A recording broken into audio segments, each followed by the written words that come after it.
নমস্কার। যুক্তি তর্ক সঙ্গে অর্কয়ে আপনাদের স্বাগত। আপনাদের সঙ্গে আমি অর্কপ্রভ সরকার। শোচনীয়ভাবে হারলেন মমতা বন্দ্যোপাধ্যায়, হারল তার সরকার সুপ্রিম কোর্টে। আমি তাই শিরোনাম দিয়েছি থোতা মুখ ভোতা হয়ে গেল। প্রায় 2 বছর হতে চলল এই মামলার শুনানি চলছে, প্রথমে কলকাতা হাইকোর্টে, তারপর সুপ্রিম কোর্টে। কলকাতা হাইকোর্টের মাননীয় বিচারপতি দ্বয় রবীন্দ্রনাথ সামন্ত এবং হরিশ ট্যান্ডনের ডিভিশন বেঞ্চ ডিএ মামলার রায় কর্মচারীদের পক্ষেই দিয়েছিল। সেই রায়কে চ্যালেঞ্জ করে সুপ্রিম কোর্টে যায় রাজ্য সরকার। একাধিকবার শুনানি হয়। প্রথমে মাননীয় বিচারপতি সঞ্জয় কারোল এবং বিচারপতি মিশ্র ডিভিশন বেঞ্চ বলেছিল যে 25% ডিএ মিটিয়ে দিতে হবে। একটা নির্দিষ্ট সময় তারা দিয়েছিল।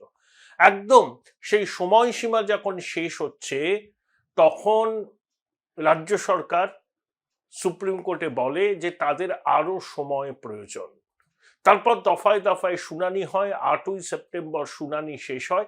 তারপর 5ই ফেব্রুয়ারি 2026 এই মাইল ফলক রায় দিল সুপ্রিম কোর্ট। এই রায় নিয়ে তো বলবো, তার আগে আপনাদের কৃতজ্ঞতা জানাই আরো একবার, যেভাবে আপনারা সহায়তা করছেন। আশা করি আগামী দিনেও আপনাদের এই সহযোগিতা সহায়তা থেকে বঞ্চিত হব না। থ্যাঙ্কস বাটনে ক্লিক করলেই আপনাদের সহযোগিতা সরাসরি আমার কাছে চলে আসবে। সুপ্রিম কোর্ট রায় কি বলেছে দেখুন। 6ই মার্চের মধ্যে যে বকেয়া ডিএর 25% আছে তার একটা অংশ মিটিয়ে দিতে হবে। আর এই আর্থিক বর্ষে মানে 2026-এর 31শে মার্চের মধ্যে বকেয়া ডিএর 25% মেটাতে হবে এবং বাকি যে ডিএ সরকারি কর্মচারীদের প্রাপ্য সেটা মেটাতে হবে 30শে মের মধ্যে। রাজ্য সরকার যাতে টালবাহানা না করতে পারে, আদালতের নির্দেশ যাতে অক্ষরে অক্ষরে পালন করে, কিভাবে ডিসবার্সমেন্ট হবে সেটা মনিটরিং করার জন্য 4 সদস্যের কমিটি তৈরি করে দিয়েছে সুপ্রিম কোর্ট। তাতে সুপ্রিম কোর্টের অবসরপ্রাপ্ত বিচারপতি ইন্দু মালহোত্রা রয়েছেন, ঝাড়খণ্ড হাইকোর্টের অবসরপ্রাপ্ত প্রধান বিচারপতি ত্রিলক সিং চৌহান রয়েছেন সুপ্রিম কোর্টের অবসরপ্রাপ্ত বিচারপতি গৌতম মাধুরী এবং কন্ট্রোলার অ্যান্ড অডিটর জেনারেলের উচ্চ পদস্থ আধিকারিকরাও থাকবেন। অর্থাৎ সুপ্রিম কোর্ট তো জানে রাজ্য সরকার সুপ্রিম কোর্টের রায় নিজেদের অনুকূলে না গেলে মানতে চায় না, টালবাহানা করে। এখন আমি জানি না, দুরাত্মার ছলের অভাব হয় না তো আবার না রিভিউ পিটিশন দাখিল করে। একটু সময় কিনবেন, নির্বাচনটা পার করে নিতে হবে, তারপর যা হবে হবে। নতুন সরকারের ঘাড়ে বোঝাটা চাপবে, করতে পারে রিভিউ পিটিশন। কারণ এসএসসি মামলায় মনে আছে নেতাজি ইন্ডোরে দিদিমণি বলেছেন যে আমরা রিভিউ পিটিশন করব। সেই রিভিউ পিটিশনের কি হাল হয় আপনারা সবাই জানেন। স্বয়ং অভিষেক মানু সিংভি দিদিমণিকে বলেছিলেন যে রিভিউ পিটিশনের 99.99% ক্ষেত্রে কোনো সুরাহা মেলে না। তাহলে 2008 থেকে 2019 পর্যন্ত বকেয়া ডিএ মেটাতে হবে। আনুমানিক 40,000 কোটি টাকা খরচ হবে। শুধু তাই নয়, ওই কালপর্বে যারা কাজ করেছেন 2019-এর পরে যারা অবসর নিয়েছেন তাদেরকেও প্রাপ্য ডিএ কড়ায় গন্ডায় মিটিয়ে দিতে হবে। আপনাদের মনে আছে দিদিমণি কি বলেছিলেন সরকারি কর্মচারীদের উদ্দেশ্যে? বেশি ঘেউ ঘেউ করবেন না। বাংলার আয়াতুল্লাহ বলেছিলেন সরকারি কর্মচারীরা কেন্দ্রীয় সরকারি কর্মচারী হিসাবে যোগ দিন না। আয়াতুল্লাহ কি সেই বিদ্যা বুদ্ধি আছে? তিনি যদি কেন্দ্রীয় সরকারি চাকরির পরীক্ষায় কখনো অংশ নিতেন তিনি কি সেটা পেতেন? বাজার গরম করেছেন, সরকারি কর্মচারীদের অসম্মান করেছেন।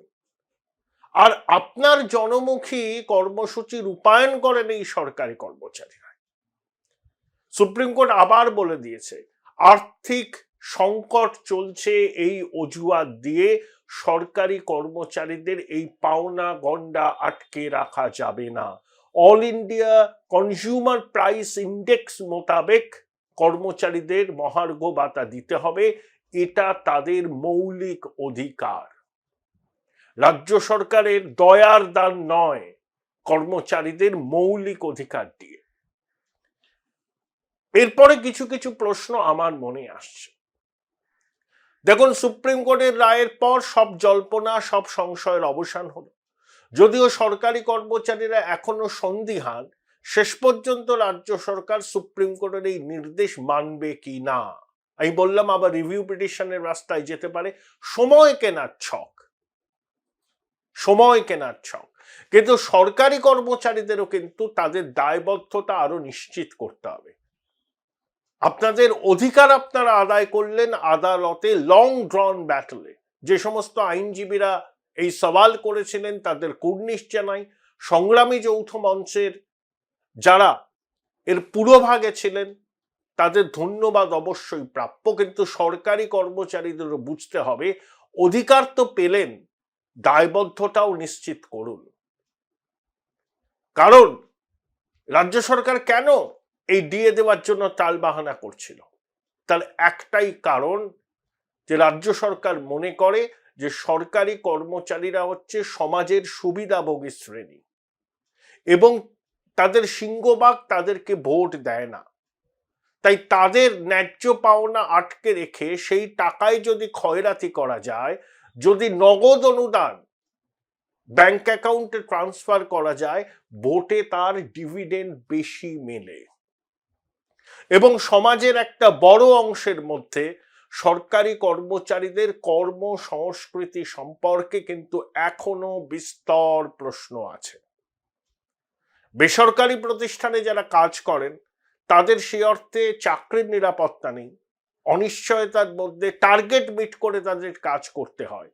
তাদের যোগ্যতা কোনো অংশে সরকারি কর্মচারীদের থেকে কম নয়। তারা কিন্তু এরকম দাবি দাওয়া আদায় করতে পারেন না, তারা সংগঠিত নন বলে। এবং বেসরকারি ক্ষেত্রের বিষয়টা সরকারি ক্ষেত্রের থেকে সম্পূর্ণ আলাদা। যেহেতু বেসরকারি ক্ষেত্রে, অসংগঠিত ক্ষেত্রে কোটি কোটি মানুষ কাজ করে, সরকারি ক্ষেত্রে সারা ভারতবর্ষে কেন্দ্রীয় সরকার এবং বিভিন্ন রাজ্য সরকারে যারা কাজ করেন, ভারতবর্ষে যারা কাজের বাজারে আছে তাদের সংখ্যা ওই সংগঠিত ক্ষেত্রের থেকে কয়েক গুণ বেশি। তাদের কিন্তু চাকরির নিরাপত্তা নেই। তারা কিন্তু সেন্ট্রাল কনজিউমার প্রাইস ইন্ডেক্স অনুযায়ী কিন্তু মহার্ঘ ভাতা পান না। তাই আপনাদেরও কিন্তু অনেক দায়বদ্ধতা আছে। এখনো মানুষ সরকারি দপ্তরে গেলে হয়রানির মুখোমুখি পড়তে হয়। যে কোনো দপ্তরে যান, দুপুরের দিকে দেখবেন অনেক টেবিল এখনো ফাঁকা। সরকারি কর্মচারীরা অফিসের অলিন্দে গল্পগুজব করছেন, চা সিগারেট খাচ্ছেন, যখন তখন বেরিয়ে যাচ্ছেন। এই ছবি কিন্তু বদলায়নি। আপনারা আপনাদের অধিকার পেলেন, এবার আপনাদের দায়বদ্ধতা সুনিশ্চিত করুন। সাধারণ মানুষ আপনাদের এই আন্দোলনের পাশে ছিলেন, তাদেরও প্রত্যাশা আছে আপনাদের কাছ থেকে। তাদের প্রত্যাশাটা পূরণ করা কিন্তু আপনাদের সব থেকে বড় কর্তব্য। সাধারণ মানুষের যাতে হয়রানি না হয় সরকারি দপ্তরে কোনো কাজ করতে গেলে, সেটা নিশ্চিত করা আপনাদেরও কিন্তু দায়িত্ব। এই রায়ের আর একটা ইমপ্লিকেশনস আছে। দেখুন, এই সরকার পাকা নিয়োগ আর করেই না, সব কন্ট্রাকচুয়াল এমপ্লয়মেন্ট। এবং বিভিন্ন রাজ্যের সরকার এই পদ্ধতি কিন্তু অনুসরণ করছে এবং কেন্দ্রীয় সরকারও অনেক ক্ষেত্রে কন্ট্রাকচুয়াল এমপ্লয়মেন্ট, আউটসোর্সিং এই রাস্তায় যাচ্ছে। দেখুন, এই রায় যখন মানতে হবে সবাইকে, সুপ্রিম কোর্টের রায় সবাইকেই মানতে হবে, তাহলে প্রত্যেকটা সরকারের ঘাড়ে বিপুল আর্থিক দায় পড়বে। এমন তো হবে না প্রতিটা রাজ্য সরকার এবং কেন্দ্রীয় সরকার ধীরে ধীরে পাকা সরকারি চাকরির সুযোগটাই সংকুচিত করবে। কারণ পাকা সরকারি চাকরি যারা পাবেন তাদের ডিএ দিতে হবে, গ্র্যাচুইটি দিতে হবে, অবসরকালীন সুযোগ সুবিধা দিতে হবে, পেনশন দিতে হবে, প্রভিডেন্ট ফান্ড দিতে হবে। তা সরকার তো দেখবে যে এই বিপুল টাকা যদি আমাদের কর্মচারীদের বেতন পেনশন দিতে চলে যায়, তাহলে আর পড়ে থাকবে কি? তখন কিন্তু ধাপে ধাপে সরকারি পদের অবলুপ্তি হতে থাকবে। এই প্রবণতা কিন্তু সারা ভারতবর্ষে চলছে। এই রায়ের পরে এই প্রসঙ্গটাও কিন্তু আমার মনে হয় আলোচনার কেন্দ্রে আসা উচিত। রাজনৈতিক জয় পরাজয় ভোটের অঙ্ক ওগুলো তো থাকবে, ওগুলো ক্ষণিকের উত্তেজনা। সেই উত্তেজনা থিতিয়ে গেলে ব্রডার আসপেক্টটা যদি আপনারা দেখেন, এই রায়কে সামনে রেখে প্রত্যেকটা রাজ্য সরকার কিন্তু দুবার ভাববে যে শূন্য পদ তারা কি স্থায়ী কর্মী দিয়ে পূরণ করবে নাকি অস্থায়ী কর্মচারীদের দিয়েই সরকারি কাজ চালাবে। আর যখন সুযোগ হবে, সম্ভব হবে, সরকারি কাজকর্ম বেসরকারি সংস্থার হাতে আউটসোর্স করে দেওয়া হবে। তবে রাজ্য সরকারের কাছে এটা ধাক্কা, শাসকের কাছে এটা ধাক্কা। আর্থিক সংকট চলছে, এই অজুহাত দিয়ে সরকারি কর্মচারীদের ন্যায্য পাওনা গন্ডা আটকে রাখা যাবে না, এটা সুপ্রিম কোর্ট পরিষ্কার বলে দিয়েছে। দেখুন, আপনি ৭৪,০০০ কোটি টাকা এই সরকার লক্ষ্মীর ভান্ডারের জন্য খরচ করেছে।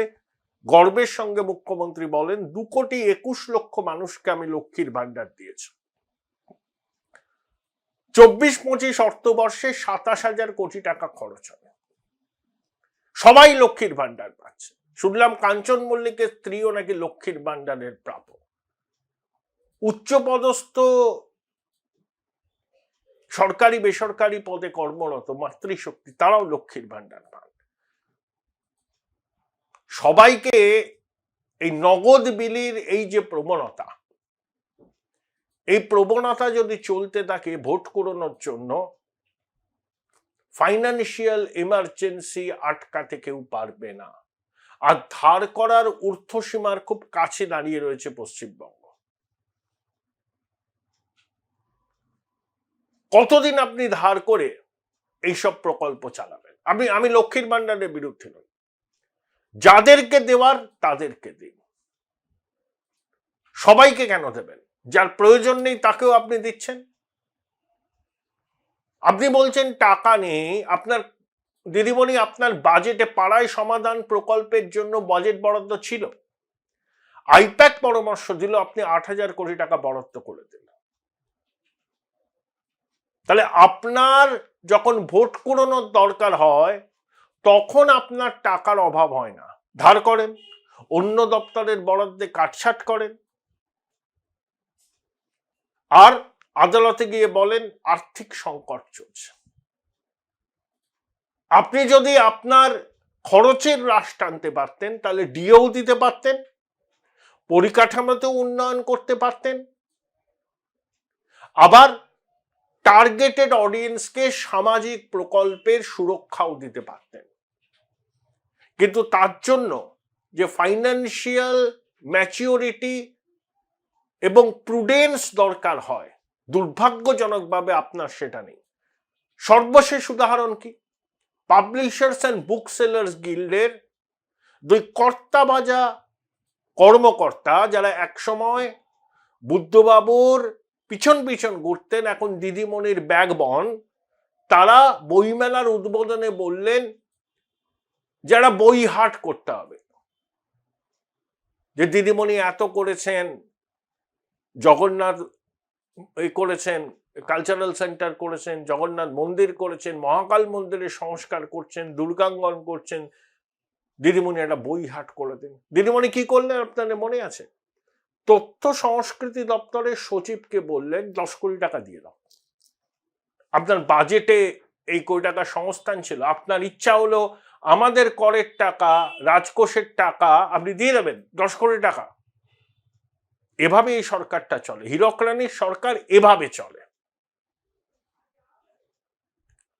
আপনি ভোট ব্যাংকে পুষ্ট করার জন্য ক্ষয়রাতি করবেন, ধার করবেন, আর যেখানে যেখানে প্রায়োরিটি সেক্টর, যেখানে যেখানে খরচ করা প্রয়োজন, সেখানে বলবেন শুস্ট্রিং বাজেট, আর্থিক সংকট। অদ্ভুত বিচারিতা। তবে আবার বললাম, কর্মচারীদের বড় জয়, একই সঙ্গে তাদের অধিকার সুনিশ্চিত হয়েছে সুপ্রিম কোর্টের রায়ে, কিন্তু এবার তাদের দায়বদ্ধতাও সুনিশ্চিত করতে হবে। অধিকার থাকবে, একই সঙ্গে দায়বদ্ধতাও থাকবে। পুরো বিষয় নিয়ে কথা বলেছিলাম প্রবীণ রাজনৈতিক বিশ্লেষক অমিতাভ দত্তর সঙ্গে। কি বললেন অমিতাভ বাবু, শুনেন। অমিতাভ দা, সুপ্রিম কোর্টের ঐতিহাসিক রায় 6ই মার্চের মধ্যে বকেয়া ডিএর 25%, মে মাসের মধ্যে 2008 থেকে 19 পর্যন্ত পুরোটা, এবং রাজ্য সরকার যে সবসময় মানে না সুপ্রিম কোর্টের রায়, সেটা মাথায় রেখেই মাননীয় বিচারপতিরা অবসরপ্রাপ্ত সুপ্রিম কোর্টের 3 বিচারপতি এবং কন্ট্রোলার অ্যান্ড অডিটর জেনারেলের একজন উচ্চপদস্থ কর্তাকে কমিটিতে রেখেছেন, যারা পুরো প্রক্রিয়াটা তত্ত্বাবধান করবেন। আপনার প্রতিক্রিয়া কি? এই জয় রাজ্য সরকারি কর্মচারীদের জয় কতটা বিপাকে পড়বে? কোষাগারে তো টাকা নেই, 40,000 কোটি টাকা দিতে হবে। রাজ্য সরকার তো বিপাকে পড়বেই, রাজ্যবাসী বিপাকে পড়বে। একই পশ্চিমবাংলার তো হাড়ির হাল। সেই পরিস্থিতিতে এত টাকা দেওয়া পশ্চিমবঙ্গ সরকারের কোত্থেকে দেবে আমার তো এখন বোধগম্য হচ্ছে না। যারা সরকার পরিচালনা করছেন তারা বলতে পারবেন। এবং এটা ঐতিহাসিক রায় তো নয়, এটা তো এক্সপেক্টেড রায়, এটা তো হওয়ার কথা ছিল। কারণ এর আগের যে রায়টা দিয়েছিল সেই রায়ের সাথে সঙ্গতিপূর্ণ এই রায়টি, যেটা সুপ্রিম কোর্ট দিয়েছে।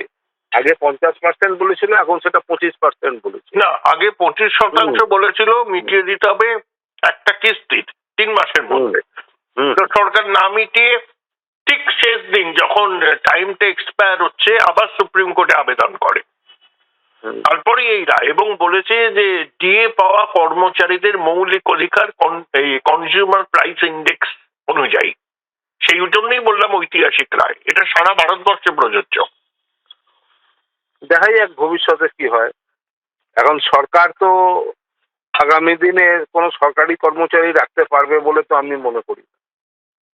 এখন যেভাবে এইটা তৈরি করা হয়েছিল এই পে কমিশন, এটা আলটিমেটলি এটা সরকারের পক্ষে পরিচালনা করা তো সম্ভব হচ্ছে না, ভারতবর্ষের কোথাও হচ্ছে না, পশ্চিমবাংলাতেও হচ্ছে না। কেন্দ্রীয় সরকার টাকা চাপে দিয়ে দেয়, ঠিক আছে, রাজ্য সরকারগুলোর উপরে তো তাই জন্যে দেখা যাচ্ছে আস্তে একটা করে সরকারি দপ্তর বন্ধ হয়ে যাচ্ছে। অধিকাংশ জায়গায় সরকার সেটা অন্য দপ্তরকে দিয়ে দিচ্ছে, অন্য বেসরকারি। এবং রেলেও যদি দেখেন, রেলের কর্মচারী প্রায় নেই, সব আউটসোর্সিং। এবং কয়েকটা ডিপার্টমেন্ট ব্যতি রেখে সবই আউটসোর্সিং এর উপর সরকার চলবে। এবং এমনকি ডিফেন্সও আউটসোর্সিং হয়ে গেছে প্রায়। যদি ডিফেন্সের ওটা দেখেন, তাহলে এটা ঐতিহাসিক রায় হিসাবে না বলে ভারতবর্ষের অর্থনীতির যে পরিস্থিতি হয়েছে তার সাথে সামঞ্জস্যপূর্ণ রায় নয়। সুপ্রিম কোর্ট যা করছে সবই যে ভালো করছে এটা বলা যায় না। যারা অধিকারের লড়াই করেছেন তারা পয়সা কড়ি পাবেন, কিন্তু লং রানে এটা ভারতবর্ষের পক্ষে ভয়ঙ্কর জায়গায় চলে যাচ্ছে। সরকারি কর্মচারীকে সরকার বহন করতে পারছে না। পে কমিশনের নামে এমন যে ব্যবস্থা কংগ্রেস সরকার করে দিয়ে গিয়েছিল, এই ডিএ বা ইত্যাদি, এটা ভারতবর্ষে পে কাঠামোর ভিতরে একটা বিরাট বৈষম্য তৈরি করে দিয়েছে। এগুলো যদি র্যাশনালি চিন্তা করেন, রাজনৈতিকভাবে কার জয় হলো কার পরাজয় হলো বলে উল্লাস করা এবং দুঃখ পাওয়ার জায়গাটা অন্য জায়গায় আছে। কিন্তু খুব বাস্তবিকভাবে চিন্তা করলে দেখা যাবে যে সরকার তাদের পরিচালনা করতে পারছে না তার কর্মচারীদের মাইনে, তাই জন্য সরকার আউটসোর্সিং করে দিচ্ছে। কেন্দ্রীয় সরকারের তো প্রতিটি বিভাগে লোক নেই, রাজ্য সরকারের প্রতিটি বিভাগে লোক নেই, সরকার দেবে কোত্থেকে? খাজনার থেকে বাজনা বেশি হয়ে গেছে। সরকার পরিচালনা করতে গেলে তার সরকারি কর্মচারীর TA, DA, provident fund, gratuity, pension ইত্যাদি করে তাদের পে স্কেল দিয়ে ইত্যাদি করতে গিয়ে তো সরকারের সমস্ত আয় যত তার ব্যয় বেশি কর্মচারীদের দিয়ে দিতে হচ্ছে। এই সরকার পরিচালনা করতে পারছে না। সেই জন্য এই পরিস্থিতি। আজকে স্কুলের কি পরিস্থিতি, স্কুল কলেজগুলো শুধু পশ্চিমবাংলায় নয়, সারা ভারত এবং কেন্দ্রীয় সরকার পে স্কেল তারা তৈরি করে দিয়েছে বটে। 8,000 10,000 টাকা দিয়ে কন্ট্রাকচুয়ালি সমস্ত জায়গায় স্কুল কলেজ করছে। এই বাস্তবতাটাও তো বুঝতে হবে ভারতবর্ষের মানুষকে। রাজনীতির হিংসা, রাজনীতির আনন্দ, ক্ষমতা দখলের উল্লাস এগুলো তো থাকবেই, কিন্তু তার সাথে সাথে বাস্তব পরিস্থিতিটা তো বুঝতে হবে। তার মানে আপনি বলছেন এই রায় অনেক মৌলিক প্রশ্নের সামনে আমাদের দাঁড় করিয়ে দিল। দেখুন, সুপ্রিম কোর্ট তো কানুন আন্ধা হয়। সুপ্রিম কোর্ট ঐতিহাসিক যেগুলো ভাবে আপনারা বলেন, এগুলোকে ঐতিহাসিক ভাবে বলা যায় না। ঐতিহাসিক ভারতবর্ষে অনেক রায় হয়েছে, কিন্তু সুপ্রিম কোর্ট কি ভারতবর্ষের গ্রাউন্ড রিয়েলিটির সাথে সম্যক ধারণা রাখে সব সময়? না, কোনো সময়। সুপ্রিম কোর্টের সেই জায়গাটা নেই। সুপ্রিম কোর্টের জাজেরা অত বিজ্ঞ এটা বলা যাবে না, তারা কানুন আইনটা তারা দেখেন, কিন্তু ভবিষ্যৎ পস্টারিটি এইগুলোকে দেখার মতো পরিকল্পনা চিন্তা চাকরিজীবী মানুষের হয় না, জুডিশিয়ারির তো নেই, ভারতবর্ষে দেখা যায়নি। বিভিন্ন রায় যেগুলো দেখেন, এবং গত 2-3 দিনেও যে সুপ্রিম কোর্ট যে সমস্ত সিদ্ধান্ত নিচ্ছে, কোনোটাকেই ঐতিহাসিক বলা যায় না। ব্যালেন্সিং অ্যাক্ট করে যাচ্ছে সুপ্রিম কোর্ট, তারা যারা কাজ করছে বা ইত্যাদি। কিন্তু আমি মনে করি না সুপ্রিম কোর্ট ভারতবর্ষের দিকদর্শী কোনো ব্যবস্থা নিতে পারে, কিন্তু নির্দিষ্ট জায়গা ছাড়া। আইনগত কিছু প্রক্রিয়া ব্যতি রেখে সুপ্রিম কোর্টের সেই জায়গাটা দেখতে পাচ্ছি না। সুপ্রিম কোর্টের এই রায় ভারতবর্ষের আগামী ভবিষ্যতের দিকে তাকিয়ে দেখলে খুব বেশি আমি মনে করছি না এর মানে কোনো পজিটিভ ইম্প্যাক্ট আছে। আপনি টাকা দিতে দিতেই তো সরকার শেষ হয়ে যাবে, তার কর্মচারীকে রাখবে না, সরকারি কর্মচারী নেই। আপনি ভারতবর্ষের পরিবহনের ব্যবস্থা সরকারের হাতে এখন নেই, রেল আউটসোর্সিং হয়ে গেছে। আপনি ট্রেনের স্টেশন প্ল্যাটফর্ম থেকে আরম্ভ করে পরিষ্কার ক্লিনিং খাবার সব আপনি আউটসোর্সিং করে দিয়েছেন। খনিজ অধিকাংশ আউটসোর্সিং করে দিয়েছেন, সরকারের হাতে কিছু নেই। এরোপ্লেন বিক্রি করে দিয়েছেন, সরকারের হাতে নেই। খালি ট্যাক্সেস এবং ডিফেন্স পর্যন্ত দিয়ে দিয়েছেন। আপনি যুদ্ধ করার জন্য ভাড়াটে সৈন্য ব্যবহার করছেন, আজকাল ব্যবস্থা করেছেন, যেটা ওই অগ্নিবীর প্রকল্প। এগুলো তো ভাবতে হবে, সরকারের কাছে টাকা নেই, কিন্তু সরকারের কর্মচারীদের জন্য বিরাট প্ল্যান তৈরি করে নেওয়া হচ্ছে, যেটা বেসরকারির সাথে বিরাট বৈষম্য রাখছে। তাহলে ভারতবর্ষের যেটা যেটা কর্মচারীর যেটা তার ধার্য থাকে, তার থেকে সরকারি কর্মচারী একটা এলিট ক্লাস তৈরি হয়ে যাচ্ছে। এবং যদি কেউ প্রশ্ন করে সরকারি কর্মচারীরা কি কাজ করছেন, তাদের কি যোগ্যতা আছে, সেখানেও বড় প্রশ্ন মার্ক হয়েছে। অধিকাংশ সরকারি দপ্তরে আপনি যান, 12টার আগে লোক আসে না, 3টে-4টের মধ্যে সবাই বেরিয়ে চলে যায়। আর তারা যদি লাখ লাখ টাকা মায়না পায়, আর তাতে যদি দেশের মানুষ একেবারে লাফিয়ে ওঠে যে ঐতিহাসিক রায় হয়েছে, এদের কোটি কোটি টাকা দেওয়া উচিত, তাহলে আমের মতো মানুষ খুব নিরাশ এবং অত্যন্ত নাচার। Thank you Amitabh da, thank you. Join Indian Institute of Hotel Management now. Right choice, right decision.